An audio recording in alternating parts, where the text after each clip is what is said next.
ಕೊಡದೇ ಸೌಕರ್ಯಗಳನ್ನು ನೀಡದೇ ಇರತಕ್ಕಂಥ ಒಂದು ಸಂದರ್ಭದಲ್ಲಿ ಇಂದು ನಾವು ಜಿಲ್ಲಾಧಿಕಾರಿಗಳಿಗೆ ಮನವಿ ಪತ್ರವನ್ನು ಸಲ್ಲಿಸಿದ್ದೇವೆ.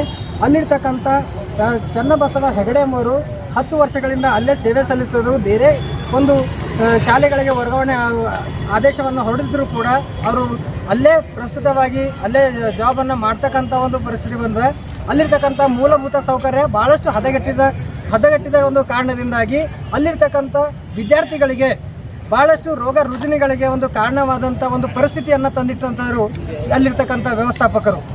ಈ ಒಂದು ನಿಟ್ಟಿನಲ್ಲಿ ಇಂದು ಆ ಕಮಟಣ ಒಂದು ಮೊರಾರ್ಜಿ ದೇಸಾಯಿ ಒಂದು ಶಾಲೆಯಲ್ಲಿ ಅದರ ವಿರುದ್ಧವಾಗಿ ನಾವು ಇಂದು ಜಿಲ್ಲಾ ಅಧಿಕಾರಿಗಳಿಗೆ ಮನವಿ ಪತ್ರವನ್ನು ಕೊಟ್ಟಿದ್ದೇವೆ.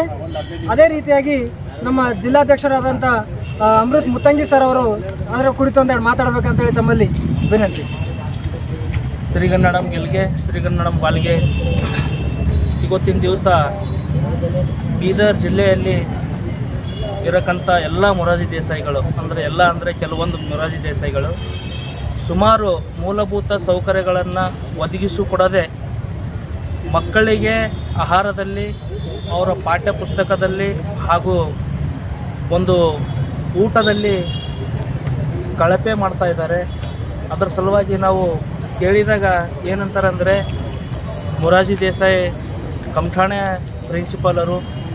ಪ್ರಿನ್ಸಿಪಲರು ಆದಂಥ ಗೋವಿಂದ್ ಅವರು, ನಾವು ದಿನ ಇದೇ ಮಾಡ್ತೀವಿ, ಹಿಂಗೆ ಮಾಡ್ತೀವಿ, ಎಲ್ಲಿ ಹೋಗಪ್ಪ, ಏನು ಮಾಡ್ಕೊ ಅಂತ ಹೇಳ್ತಾರೆ. ಅವರಿಗೆ ಕಾನೂನು ಅನ್ನೋಕ್ಕಂಥದ್ದು ಏಟು ಭಯನೇ ಇಲ್ಲ ಅನ್ನೋಕ್ಕಂಥದ್ದು ನಮಗೆ ಕಾಣ್ತಾ ಇದೆ. ಇದೇ ಮುಂದೆ ಬರೋಕ್ಕಂಥ ದಿನಗಳಲ್ಲಿ ಇದೇ ರೀತಿಯಾದರೆ ಮಕ್ಕಳ ಶಿಕ್ಷಣ ಹದಗೆಟ್ಟು ಹೋಗ್ತಾ ಇದೆ. ಇದಕ್ಕೆ ನೇರ ಹೊಣೆ ಸಮಾಜ ಕಲ್ಯಾಣ ಉಪನಿರ್ದೇಶಕರು ಸಿಂಧು ಮೇಡಮ್ ಅವರೇ ಆಗಿರ್ತಾರೆ ಅನ್ನೋಕ್ಕಂಥದ್ದು ಈ ಸಮಯದಲ್ಲಿ ಭಾಳ ಸ್ಪಷ್ಟವಾಗಿ ಹೇಳೋಕ್ಕೆ ಇಷ್ಟಪಡ್ತೇನೆ. ಅದೇ ರೀತಿಯಾಗಿ ಶ್ರೀ ಚನ್ನಬಸಪ್ಪ ಹೇಡೆ ಅನ್ನಕ್ಕಂಥ ಒಬ್ಬ ಪ್ರಿನ್ಸಿಪಾಲ ಸುಮಾರು 10 ವರ್ಷಗಳಿಂದ ಮೊರಾರ್ಜಿ ದೇಸಾಯಿ ಬಗ್ದಲಲ್ಲೇ ಕಾರ್ಯನಿರ್ವಹಿಸುತ್ತಿದ್ದಾರೆ. 2023-24ರಲ್ಲಿ ಕೌನ್ಸಿಲಿಂಗ್ ಶಾಲಾ ಶಿಕ್ಷಕರ ಸಂಘ ವತಿಯಿಂದ ಕೌನ್ಸಿಲಿಂಗ್ ನಡೆದಿರುತ್ತೆ. ಕಾರ್ಯನಿರ್ವಾಹಕರ ಅಧಿವೇಶನದ ನೇತೃತ್ವದಲ್ಲಿ ಕೌನ್ಸಿಲಿಂಗ್ ನಡೆದಂಥ ಬೇರೆ ಮೊರಾರ್ಜಿ ದೇಸಾಯಿಗೆ ಟ್ರಾನ್ಸ್ಫರ್ ಆಗುತ್ತೆ, ವರ್ಗಾವಣೆ ಆದರೂ ಕೂಡ ಆ ಚನ್ನಬಸಪ್ಪ ಹೇಳಿ ಅನ್ನಕ್ಕಂಥ ವ್ಯಕ್ತಿ ಸುಮಾರು ದಿನಗಳಿಂದ ಅಲ್ಲೇ ವಾಸವಾಗಿ ಮತ್ತೆ ಅದೇ ಕಂಟಿನ್ಯೂ ಮಾಡ್ತಾ ಇದ್ದಾರೆ. ಟ್ರಾನ್ಸ್ಫರ್ ಆದರೂ ಕೂಡ ಅದೇ ಸ್ಕೂಲಲ್ಲೇ ಕಂಟಿನ್ಯೂ ಮಾಡ್ತಾ ಇದ್ದಾರೆ.